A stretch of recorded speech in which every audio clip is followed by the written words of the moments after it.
Grâce à la technologie moderne, les scientifiques sont maintenant en mesure de démêler de nombreux détails plus fins sur la vie de la population de Liangzhou. Ils en déduisent à partir de crânes découverts qu'en moyenne, les hommes mesuraient 1,60 m environ, soit légèrement plus que la moyenne des femmes. Les gens de Liangzhou possédaient également des outils spéciaux de production leur facilitant la vie. Par exemple, cette charrue à pierre fondue dans laquelle ils avaient des pièces toutes faites pour remplacer celles qui devenaient inadéquates. Comment ont-ils vécu? Ce que vous voyez est du riz carbonisé.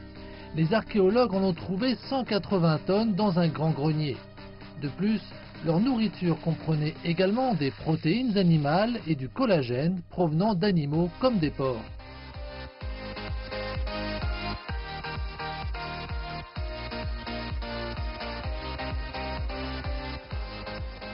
Les recherches montrent que la surface habitable moyenne par personne était de 5 à 20 mètres carrés environ.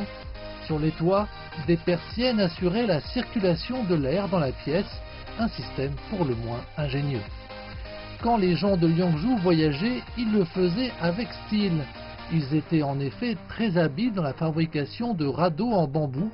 Un canoë de 7 mètres comme celui-ci pouvait transporter plusieurs personnes à l'occasion d'une célébration des récoltes par exemple, dans un village peut-être de l'autre côté d'une rivière. Comment se divertissaient-ils? On a retrouvé des jouets en argile noire, un crocodile, un oiseau et même un chiot à la queue qui remue. Plus important encore, ils gravaient leur poterie. Ces caractères indiquent qu'ils portaient des filets, des arcs et des flèches. En bref, les hommes aimaient chasser.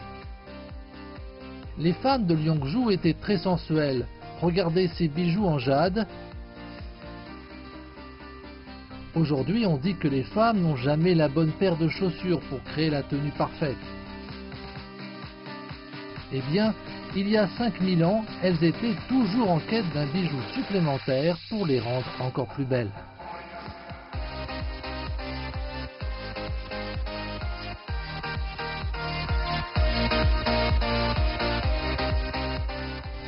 La civilisation de Liangzhou est comme un livre dans lequel chaque page vaut la peine d'être étudiée avec minutie. En effet, ce livre nous explique avec précision d'où nous venons.